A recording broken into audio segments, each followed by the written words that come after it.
I'm going to hand the mic and introduce and then hand the mic over to a friend and comrade, a super active North Brooklyn DSA member, though technically he lives in Bed-Stuy, but I won't tell anybody, except you, in the video. For those who have been on the left, Doug Henwood is a remarkably lucid and profound analytical voice. He edited a publication, The Left Business Observer, which for those of us who've been on the left for a little while, I do remember reading. It was out from 1996 to 2013. He is the host of a weekly podcast, Behind the News, which has long been an excellent source of interviews and discourse on the left. He just had a wonderful episode memorializing Barbara Ehrenreich and posting some interviews with her, who just recently we lost to the movement, but a longtime harbinger, intellectual, and writer for socialism. So please listen to that. He's also a wonderful writer, as well as many articles, especially on the ruling class.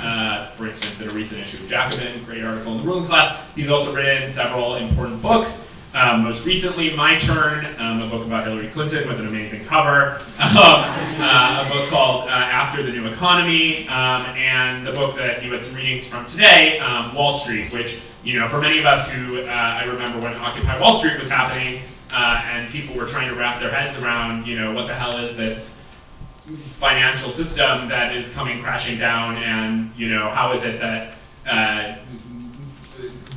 people's collateralized debt obligations can somehow mean a person being kicked out of their home or tens of thousands of people being kicked out of their home. Understanding the role finance plays in society and what it isn't. Really, Wall Street was like a major source of enlightenment, is a major source of enlightenment. So let's give a big hand for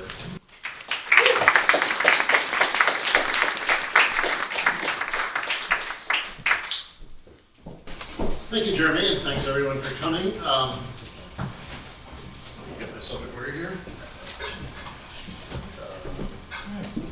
Okay, I'm going to talk for about 15 minutes or so, and then you'll talk among yourselves. Let's take that. Some live Jimi Hendrix performance where he said, I'm going to bore you for about 10 or 15 minutes. I'm going to bore you for about 10 or 15 minutes, and then you can talk among yourselves. I apologize for the vanity of asking you to read some of my book, but I guess I'm vain enough to think that it's better than anything else I've seen on the topic. And even though it's 25 years old, most of the details I think hold up. Some of the institutional arrangements have changed, but I would say that the economics, the politics, the cultural analysis, I think it's still something I would endorse. I don't think I've changed too much of it. And I've been reading it the last few days just to prepare for this. And it's funny when you write something and don't look at it for a long time, you look back and you think, did I write that? And sometimes it doesn't look like your sentences or your words, and it's a strange sensation. So but yeah, I sometimes wonder, did I write that? Did I write that again? I don't know.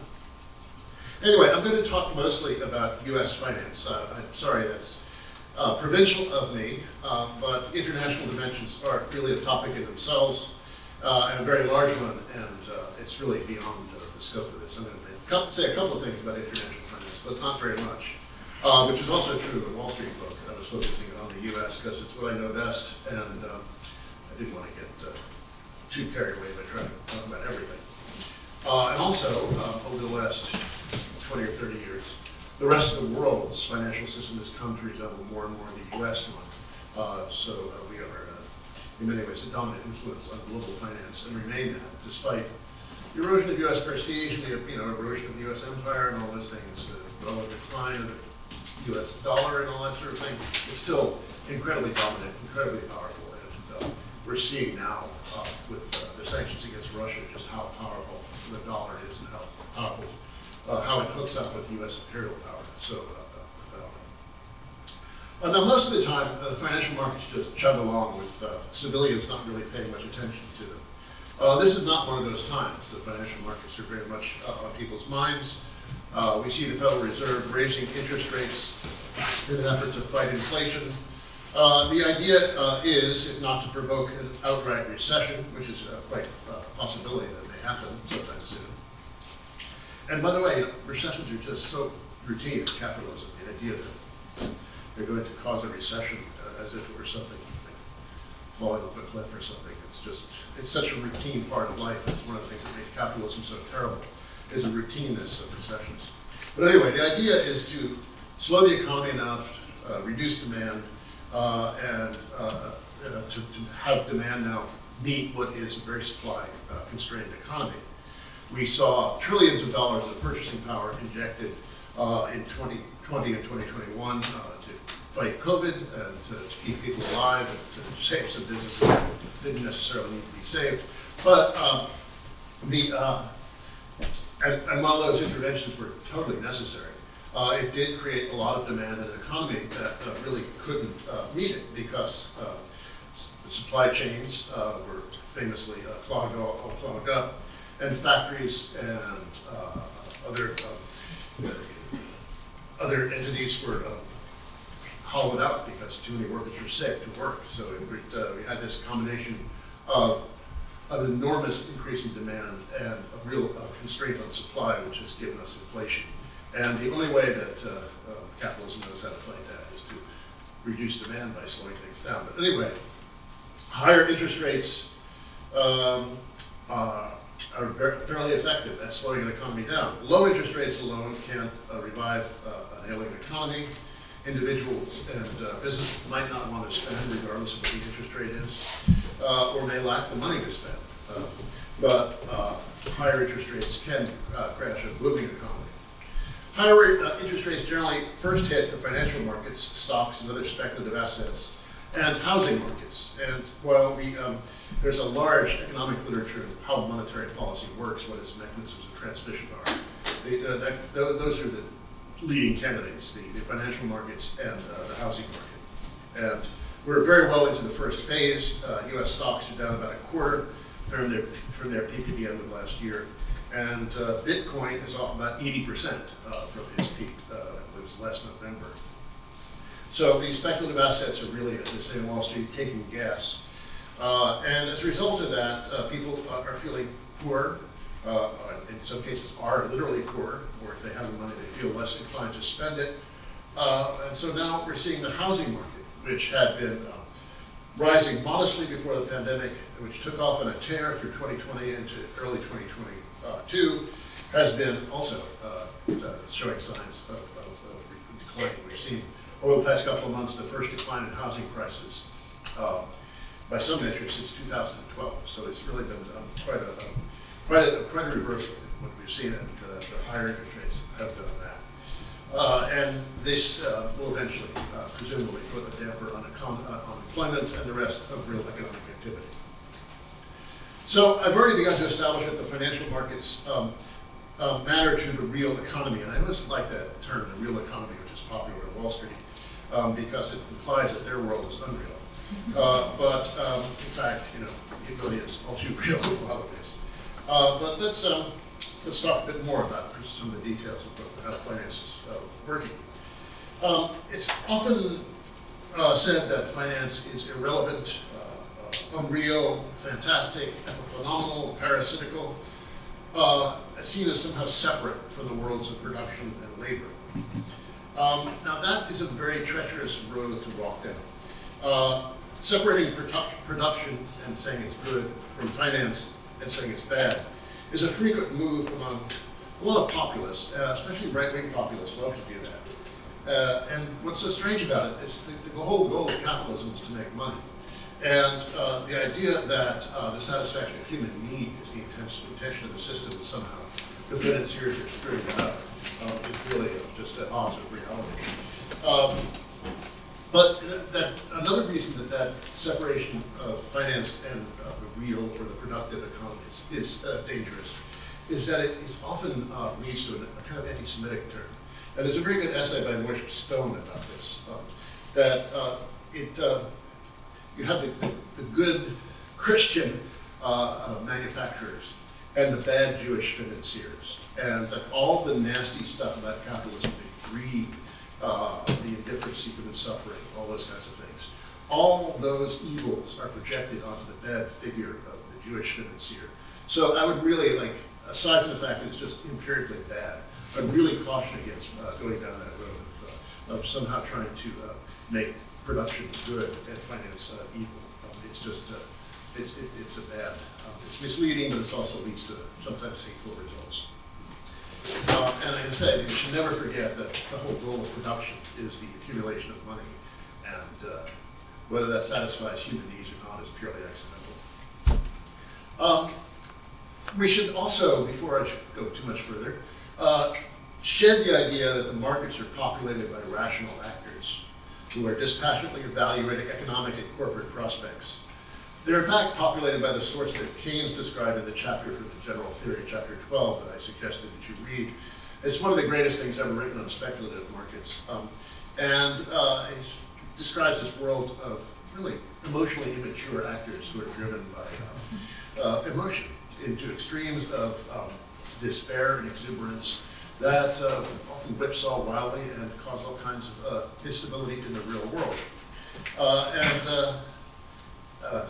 As Keynes said in that chapter, a lot of the business in the financial markets is anticipating what a common opinion will be. That is, you want to be able to be one step ahead of the conventional wisdom so that you can make money by passing along your asset to the presumably less wise and less foreseeing fellow speculator. As he also said in that chapter, the social object of skilled investment should be to defeat the dark forces of time and ignorance which envelop our future. The actual private object of most skilled investment is to beat the gun, as the Americans so well express it, to outwit the crowd and pass the bad and depreciating half crown to the other fellow. And truer words have never been spoken. Okay, now let's focus a bit on the stock market, which is always an object of mystified fascination, if not a whole lot of understanding around it. One thing the stock market does, it serves as a feelings thermometer, as the pollsters say, for the mood of the bourgeoisie. They're more likely to open their wallets when it's strong and close them when it's swooning. It just is an index of how the bourgeoisie is feeling about the world. I noticed that Brazilian stocks rallied on the news of Lula's worse than expected showing. That made the markets very happy because they thought that will constrain Lula's actions if he wins, and if Bolsonaro wins, well, it's so much the better for the markets. Whether they're right or not, who knows? There it is. It's just they're trying to anticipate what common opinion will be, as people would put it. Now, but stock prices don't have that much effect on real investment. It may measure bourgeois sentiment, but if you look at real investment, what corporations invest in buildings and machinery, or whether they're going to hire, expand, do R&D, they don't really finance that through the stock market. Most of that is financed internally. That is, corporate profits pay for most of their capital spending. If profits are up and the cash flow is up, then they're more likely to invest. If profits are down, they're less likely to invest. And whether the stock market doesn't really have much explanatory power about what corporations are doing in that kind of expansive activity. Now there are also almost nothing to do with financing companies. There's I once went on a tour with the BBC team of the floor of the New York Stock Exchange. And they wanted me to be like their fact checker after the New York Stock Exchange publicist led the tour. And I said, I bet they're going to tell you that stock markets bring together savers and investors in need of, or companies in need of cash. And sure enough, that's exactly what they said. So that is the standard PR line for what the stock market does. But as I said, in fact, it does almost none of it. Corporations do float stock, initial public offerings, but the quantities are actually quite small and far overwhelmed by so-called retirements of stock. That is, companies buy their own stock to boost its price, or they buy other companies' stock when they take them over. So that's far larger use of corporate cash than the stock market supplies. Now, a little nomenclature here. A public corporation is not a socialized one, as much as we would like it to be, but it's one whose stock trades in the exchanges, and a private corporation is one owned by individuals families, partnerships, or little investment groups like private equity funds. So companies invest more when profits are high and less when they're low. And in other words, capital spending is mostly financed internally. And that is important to understanding how actually existing capitalism works, rather as opposed to what stock exchange press officers say. So what does the stock market do? And why is it so important to capitalism? There's a hint in its history. Stock market rose alongside the modern corporation in the late 19th century, early 20th, as the scale of the economy became too large for the sole proprietorships and small localized partnerships that had dominated capitalism in earlier centuries. With that change in the ownership structure, the development of the large corporation and the sale of stock to the public to create this very large, widely held stock holdings that characterize most public corporations today, these stockholders couldn't run the company. The old capitalists in the early 19th century pretty much ran the company on their own. They were like owner-managers. That stopped being true with the development of the large corporation. And you saw the development of professional management, the whole structures of management that stockholders hire managers to run their companies. So the stockholders are technically owners. They're very often very removed from operations and have to trust the managers to run the thing in their interest, which is not easy to do because the managers really know what's going on. The stockholders don't know what's going on. The managers can always run things for their own interest and screw the stockholders. So that's been a perpetual conflict between the stockholders and the managers for at least a century. The 1929 crash and the subsequent depression discredited Wall Street for decades afterwards.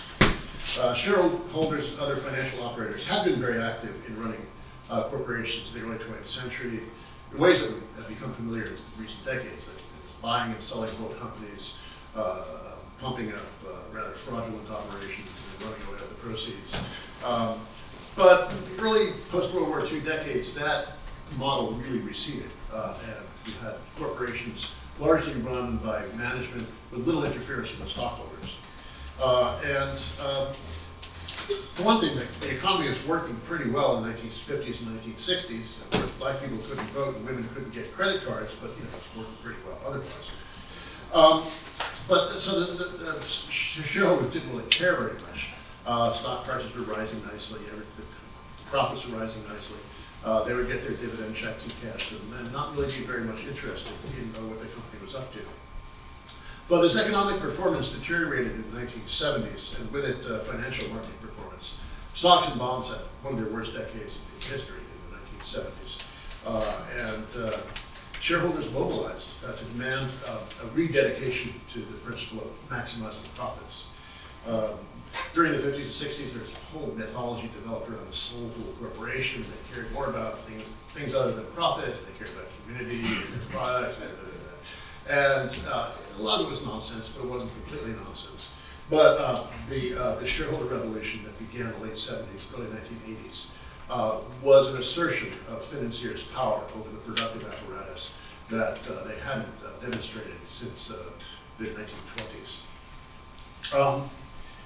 And the idea was that they were going to, the shareholders were going to, in various ways, discipline the companies that they own, discipline the managers of the companies that they own. There were unleashed a whole array of takeover artists who had launched attacks on what were perceived as underperforming corporations. They tried to take them over or demand management changes. And this really led to a massive change in the way U.S. corporations were run. They did turn to making profit maximization and raising the stock price, the holy grail of corporate management. That was what it was all about. Jack Welch of GE in the 1980s was one of the leading figures in this stock market-centered capitalism. And as a result, firms were discouraged from investing. They were supposed to only invest at the bare minimum in the most profitable projects and return, which is a funny verb since the shareholders didn't provide the money in the first place, but this is the verb they use, return more money to the shareholders. To maximize profits under pressures from Wall Street, unions were busted, supply chains were lengthened into low-wage countries, the line was sped up, workers were terrorized into doing whatever the boss wanted. And this really led to a major transformation in the consciousness of the working class. There was the recession of the early 1980s that began the process, but this shareholder revolution continued it and deepened it. So even it got to the point in the late 1990s when Fed Chair Alan Greenspan was testifying before Congress, he would remark on the fact that even though the unemployment rate was low, workers were acting as if it were several percentage points higher because they were afraid of losing their jobs. That fear of job loss became really central to working class consciousness. So instead of being a conduit for firms to raise cash, the stock market became instead an instrument for a reverse flow from corporate treasuries to shareholders. The scope of this is illustrated in a few graphs I put in the top of that PDF with the readings in it. But over the last 20 years, large public corporations have devoted about half their profits to buying back their stock to raise its price and make shareholders happy, but it also fattens the paycheck of the CEOs who are paid largely in stock. So it's become quite a game. Enormous amounts of money, trillions of dollars have gone from corporate treasuries to buying back their own stock. This practice was illegal until 1982 when the SEC legalized it, and ever since then it's just been going like gangbusters. So it's been amazing. I think of it as eluding the productive sector in order to enrich the shareholders, and it has really transformed the whole landscape of American capitalism. Now, I've been talking mostly about corporations and finance, although of course households own stock and rich ones in particular own stock. But there are a couple of other things besides corporate finance I should mention, notably public and consumer finance. Public finance, how governments are financed. It was one of the earliest forms of large-scale credit and government bond markets, especially in the big countries, and they remain a cornerstone of the financial markets around the world. The U.S. Treasury market is really the reference point, the basis for most financial markets around the world. Everything is quoted in relation to U.S. Treasury interest rates. The health of the U.S. Treasury market really sets the tone for what's going on in the rest of the financial system.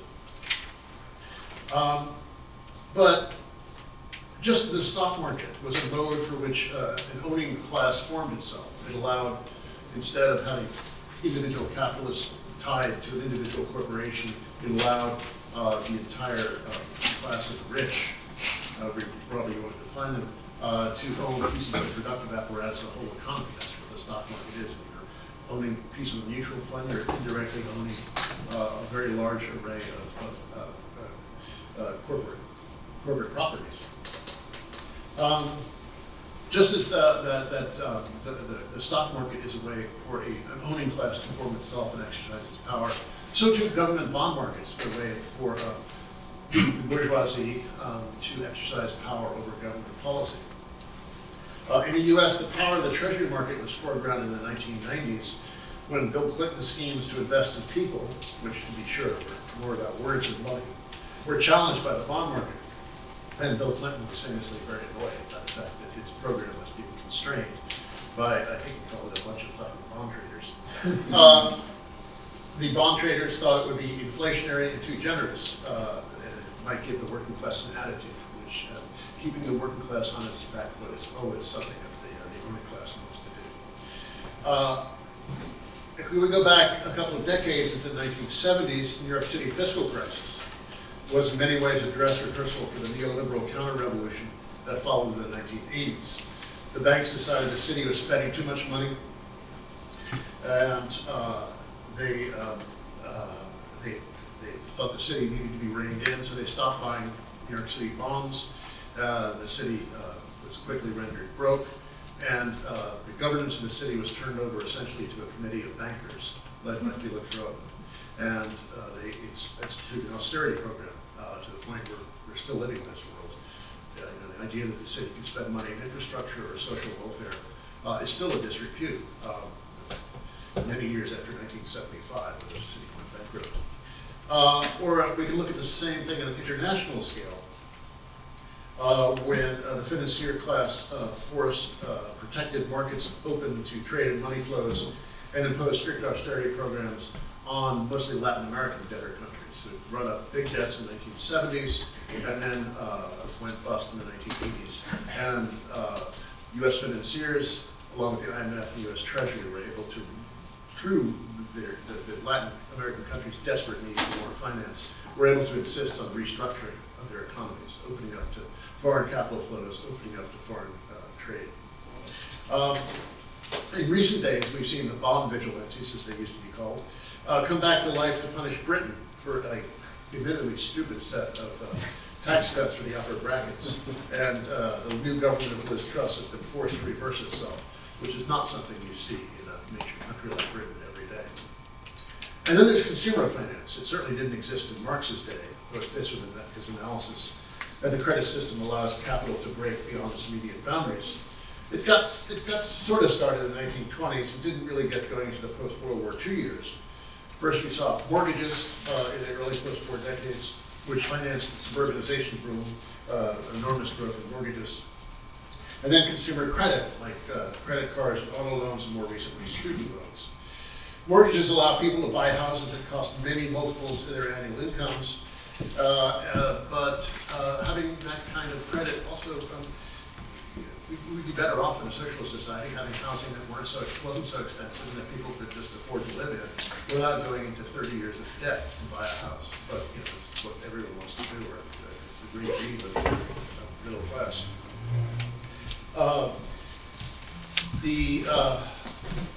And it's very weird now that in the U.S. Discourse, a healthy housing market is one where prices are rising. And it's very strange that one of life's essentials, housing, it's seen as a healthy market when it's getting more expensive and more out of reach of people. That's the capitalist communist history. Consumer credit makes it possible for people to buy cars and expensive appliances. And it's also a way to help stagnant incomes keep up with rising prices. People understandably focus on the debt that results because it's extremely visible and burdensome, but they focus less on the causes of that debt. For example, student debt is a really prominent example in the headlines now. The reason that student debt exists is because higher education is just too expensive. Mm-hmm. If we're all wiped out tomorrow, if college weren't made free, it would start accumulating again. The same thing with medical debt and our crazy healthcare finance system.